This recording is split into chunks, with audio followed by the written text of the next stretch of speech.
daquilo que acontece quando alguém recebe o poder do Espírito Santo. Diga: quando o Espírito Santo vem com poder, eu recebo uma nova linguagem.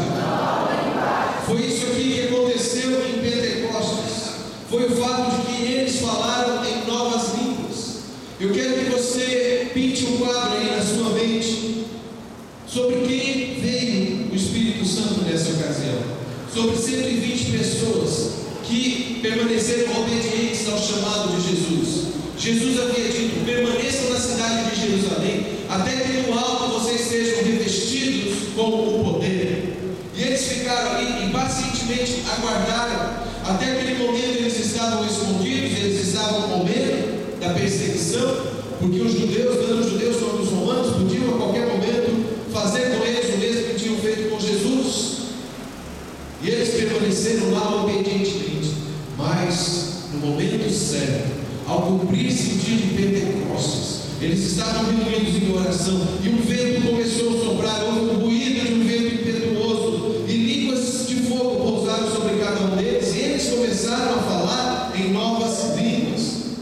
Eu quero dizer para você que eu entendo aqui dois conteúdos. Em tudo que a gente for ver sobre o que acontece quando o Espírito Santo vem, nós vamos olhar para aquilo que de fato aconteceu aqui nessa passagem, o conteúdo direto, literal, objetivo, e aquilo que há de profético nisso, que vai acontecer comigo e com você. A verdade é que quando o Espírito Santo vem com poder, nós recebemos uma nova linguagem. Nós somos capacitados a falar a língua dos anjos. E eu quero te convidar, os que estiveram ali no meio do encontro ouviram isso, sobre a necessidade de edificarmos a nossa fé através da oração em espírito. Você que fala em línguas, querido, eu quero te incentivar a falar cada vez mais, a ser edificado na sua fé através desse dom maravilhoso. Mas eu vejo também um conteúdo profético aqui, e que deve acontecer sobre cada pessoa que recebe o Espírito Santo com poder, que é a sua linguagem natural também deve mudar. Aquilo que você fala deve mudar, deve ser influenciado por essa experiência maravilhosa de ser cheio do Espírito Santo. Muitas vezes eu vejo cristãos que trazem manifestações, falam em línguas, profetizam dentro da igreja, mas fora da igreja mantêm a linguagem que tinham antes de serem cheios do Espírito Santo. Muitas vezes uma linguagem negativa, uma linguagem de derrota. Mas quando o Espírito Santo vem com poder, o fogo dele tem que estar nos nossos lábios, e a cada dia nós temos que ser profetas do Deus Altíssimo, manifestar essa nova linguagem. Fora dessas quatro paredes, nós temos que ser os embaixadores do Senhor Jesus Cristo e declarar as virtudes dele e proclamar que há salvação, e entrar nas casas, nos locais de trabalho, onde quer que estejamos, com uma linguagem diferente, com uma linguagem renovada, com a linguagem do céu. Diga: quando o Espírito Santo vem sobre mim, eu recebo a linguagem do céu. O próprio Jesus disse que a boca fala aquilo de que o coração está cheio. Então, se o seu coração está cheio da presença do Senhor, da alegria do Espírito, é isso que a sua boca deve falar, não só quando nos reunimos aqui para celebrar, e como é gostoso estarmos aqui, mas lá fora também mantemos essa linguagem, a linguagem profética e a linguagem de fé. Amém? A própria maneira, o próprio sinal visível de que o Espírito Santo estava vindo foi línguas de fogo. Diga: línguas de fogo. O que o fogo faz? Diga: o fogo purifica. O Senhor quer purificar a sua linguagem nesta noite. O Senhor quer tocar os seus lábios com fogo, assim como Ele fez a experiência do profeta Isaías, narrada em Isaías 6. Ele quer tocar os seus lábios com fogo e colocar nos seus lábios uma nova linguagem, uma linguagem de poder. Você vai pronunciar o discurso do céu e não o discurso do inferno daqui para frente. Amém? Você vai entrar nos lugares de morte, vai proclamar: a vida está chegando neste lugar. Eu vou declarando a verdade da palavra do Senhor. Amém?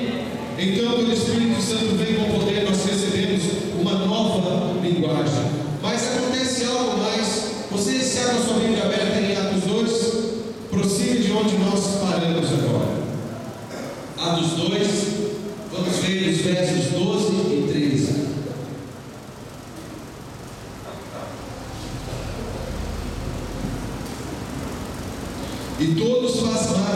e estavam perplexos, dizendo uns aos outros: que quer dizer isso? E outros, zombando, diziam: estão cheios de mosto, ou estão cheios de vinho. De alguma forma, em pelo menos alguns daqueles discípulos que foram cheios do Espírito Santo, a manifestação exterior levou alguns que estavam observando, que não eram do meio deles, a imaginar que talvez eles estivessem embriagados, porque enquanto alguns estavam admirados, outros diziam: não, que é isso, eles estão cheios de vinho, eles beberam. Então havia umas manifestações que poderiam sugerir que eram semelhantes a um estado de embriaguez. E mais uma vez eu quero trazer para você duas leituras que a gente pode fazer aqui nesse texto: uma leitura literal e uma leitura profética. Em primeiro lugar, por mais que a nossa inclinação ao racionalismo, nós sermos equilibrados, muitas vezes a gente acha que é bacana isso, né? Vamos ser equilibrados. Eu quero dizer para você que o equilíbrio de Deus é diferente do equilíbrio humano. Eu quero sim ter o equilíbrio de Deus, mas eu também quero ter a loucura de Deus. Amém? Eu quero entrar em tudo aquilo que o Senhor tem para mim. Que conteúdo literal eu vejo aqui? Que na verdade havia, naqueles que estavam recebendo o Espírito Santo com poder, um comportamento estranho. E alguns às vezes dizem, quando vem algumas manifestações: olha, nós temos que ter cuidado, isso pode escandalizar alguém que esteja visitando. Ver a pessoa às vezes orando alto ou debaixo de uma manifestação intensa, às vezes tremendo, às vezes chorando, às vezes rindo. E nós, no nosso aparente equilíbrio humano, ficamos com medo do que o visitante vai pensar. Querido, eu quero dizer algo para você. Quando uma manifestação é de Deus, ela é um sinal para os incrédulos. Eu realmente me preocupo às vezes com exageros, mas não exageros do Espírito. Nosso Deus, ele é extravagante, mas como aquilo que não vem do Senhor, aquilo que vem da carne. Isso sim escandaliza. Quando você provoca uma manifestação, quando você crê que está debaixo de uma manifestação do Espírito Santo, mas na verdade você está na carne, aquilo pode ser uma pedra de tropeço para alguém que não conhece o Senhor. Mas quando você está debaixo do poder do Espírito, aquilo é um sinal de que algo importante está acontecendo, algo diferente. Eu quero dizer para vocês que as pessoas aí fora estão buscando algo que incomode, algo que impacte as suas vidas. Quando uma pessoa entra por aquela porta, a única coisa que pode de fato mudar a vida dela é a presença de Deus. Normalmente as pessoas, quando entram por aquela porta, elas já estão cansadas de tentativas religiosas. Elas já conheceram uma ou outra religião. Quando elas entram num ambiente cristão, onde há uma carga muito grande de religiosidade, elas se frustram. Mas quando elas entram num ambiente de alegria, como esse que nós podemos e pudemos sentir durante o louvor aqui, ela é impactada. A pessoa que vem cheia do lugar onde está cheia de alegria, ela diz: é isso que eu preciso, é isso que eu quero. Diga: eu serei um sinal para os incrédulos. Você tem certeza que você quer isso para a sua vida? Aconteceu algo estranho aqui, porque alguns deles estavam embriagados. E os cristãos mais conservadores dizem: eles concluíram isso porque os discípulos estavam falando em línguas. Mas eu quero dizer algo para você.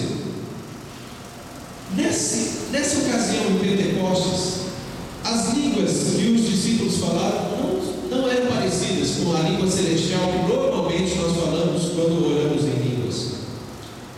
Eles estavam falando em línguas terrenas, e havia um propósito naquilo, porque eram tempos de festa em Jerusalém, e havia judeus de todo o mundo civilizado da época. Então gente que falava grego, gente que falava persa, gente que falava os dialetos ali do norte da África, e foi nessas línguas conhecidas por aquelas pessoas que os discípulos estavam falando. Não era no nosso comum falar em línguas.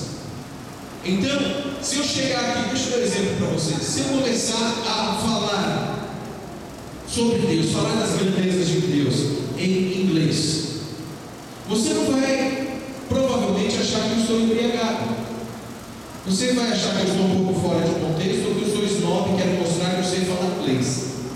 Mas não que eu estou embriagado. O que havia nesses discípulos que fazia as pessoas crerem que eles estavam embriagados? Talvez eles estivessem rindo, concorda comigo?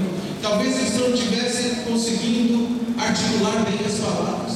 Talvez eles estivessem com alguma expressão corporal, cambaleando de tanto poder do Espírito Santo que estava sobre eles. Aí sim, eu vou concordar que pode sugerir um estado de embriaguez, concorda? Mas não simples falar em línguas. Se você quer que o Espírito Santo venha com poder sobre a sua vida, meu irmão e minha irmã, você tem que estar aberto a coisas que são diferentes daquilo que você vê rotineiramente, porque o Espírito de Deus é livre, amém? Ele é a própria expressão da liberdade, e onde ele está, diz a palavra de Deus, aí há liberdade, e ele faz do jeito dele. Ah, Antônio, mas será que essas coisas acontecem nos nossos dias? Acontece sim. Eu vou contar algo interessante para vocês, um testemunho verdadeiro. Uma mulher tinha participado de uma reunião muito avivada, isso foi na América do Norte, e ela saiu dessa reunião literalmente embriagada com o poder de Deus, embriagada do Espírito.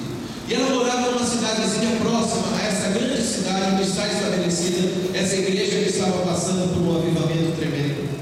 E ela pegou o carro dela naquele estado de embriaguez espiritual. E aqui vai um conselho para você: se você beber do Espírito, não dirija também. Se você estiver embriagado, não dirija. Essa mulher pegou o carro dela e foi dirigindo em direção à sua cidade. Só que ela passava de uma faixa para outra, de uma faixa para outra, e logo o carro da polícia chegou com a sirene ligada, o giroflex e tudo mais, e a fez encostar. E aí, o policial desceu do carro e olhou e viu uma senhora com uma aparência de respeito, né? Falou: francamente, hein, minha senhora, dirigindo embriagada. E ela olhou para ele e falou: eu não estou embriagada. Ainda por cima mentirosa, a senhora está embriagada. Não estou, não, quer ver? E abriu a porta do carro, falou: olha aqui, eu posso andar normalmente. E ela achava que ele estava no estado normal dela. E ela começou a andar fazendo um percurso sinuoso. E o policial falou: está vendo como a senhora está embriagada? E ela insistia: não estou. Ele falou: a senhora vai ficar envergonhada porque eu vou fazer a senhora soprar esse aparelho, o bafômetro. E aí ele deu para ela aquele aparelho e ela soprou. E ele olhou aquilo e falou: sério, não havia nada de álcool no organismo dela. E ela ria na embriaguez do Espírito. E ele perguntou: se a senhora não está embriagada, então o que é isso? É uma doença? O que é? Ela falou: não, e ria. Ela disse: isso é Jesus. E aí o policial falou assim: ah, mas se Jesus é bom assim, então eu também quero. E ela disse: ah, você quer